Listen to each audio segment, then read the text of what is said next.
अश्वत्थामा अमर योद्धा का अभिशाप महाभारत का महाकाव्य न सिर्फ युद्ध और कर्तव्य का बल्कि श्राप और विडंबनाओं का भी वृत्तांत है।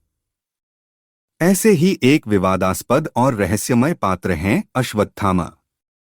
द्रोणाचार्य और कृपाचार्य के पुत्र अश्वत्थामा को युद्ध के मैदान में उनकी वीरता के लिए जाना जाता था। लेकिन उनकी कहानी सिर्फ वीरता तक ही सीमित नहीं है, बल्कि उनके साथ जुड़ा है अमरता का वरदान और साथ ही एक भयानक श्राप। युद्ध में क्रूरता और पाप। अश्वत्थामा महाभारत के युद्ध में कौरवों की तरफ से लड़े। युद्ध के दौरान उनकी वीरता तो देखने को मिली ही, लेकिन साथ ही उन्होंने एक ऐसी गलती भी की जिसने उन्हें हमेशा के लिए कलंकित कर दिया। युद्ध समाप्त होने के बाद जब पांडव जीत का जश्न मना रहे थे, तब अश्वत्थामा क्रोध और बदले की आग में जलते हुए उनके शिविर पर रात का धावा बोल देते हैं।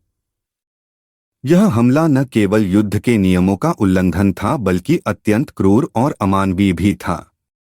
रात के अंधेरे में सोते हुए लोगों पर हमला करके अश्वत्थामा ने कई निर्दोषों की जान ले ली, जिनमें धृष्टद्युम्न और शिखंडी जैसे महान योद्धा भी शामिल थे। इस जघन्य कृत्य से उन्होंने पांडवों के पुत्रों को भी मार डाला, जिससे पांडवों को भयंकर पीड़ा पहुंची। भगवान कृष्ण का कोप और श्राप। अश्वत्थामा की इस क्रूरता से भगवान कृष्ण स्वयं क्रोधित हो उठे। अश्वत्थामा को अमरता का वरदान प्राप्त था, इसलिए उन्हें मारना असंभव था। लेकिन भगवान कृष्ण ने उन्हें एक ऐसा श्राप दिया जिसने उन्हें शाश्वत पीड़ा से ग्रस्त कर दिया।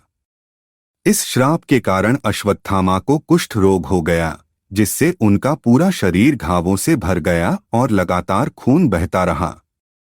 साथ ही उन्हें समाज से बहिष्कृत कर दिया गया। कोई भी उनकी मदद करने को तैयार नहीं था और उन्हें भिक्षा मांगकर अपना जीवन व्यतीत करना पड़ा। श्राप का सबसे भयानक पहलू यह था कि अश्वत्थामा को अमरता का वरदान मिला था।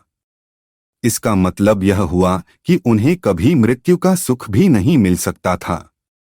उन्हें इस पृथ्वी पर भटकते रहना पड़ा, हमेशा के लिए कुष्ठ रोग और सामाजिक बहिष्कार की पीड़ा सहते हुए। अमरता का रहस्य। अश्वत्थामा को मिले अमरता के वरदान के कारण कई कहानियां और किंवदंतियां प्रचलित हैं। कुछ लोगों का मानना है कि अश्वत्थामा आज भी कहीं न कहीं पृथ्वी पर जीवित हैं। 5000 साल बाद भी उन्हें कभी कभी देखा जाता है।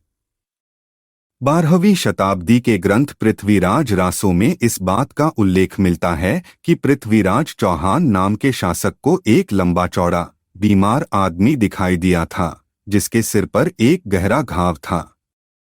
माना जाता है कि वह आदमी अश्वत्थामा ही था। हालांकि ये सभी किस्से और कहानियां सिर्फ किंवदंतियों तक ही सीमित हैं। इनके पीछे कोई ऐतिहासिक या वैज्ञानिक प्रमाण नहीं है। निष्कर्ष। अश्वत्थामा की कहानी एक जटिल और रहस्यमय कहानी है।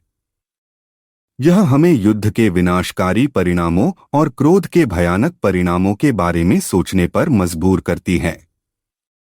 भले ही अश्वत्थामा को अमरता का वरदान मिला था, लेकिन यह वरदान उनके लिए अभिशाप बन गया।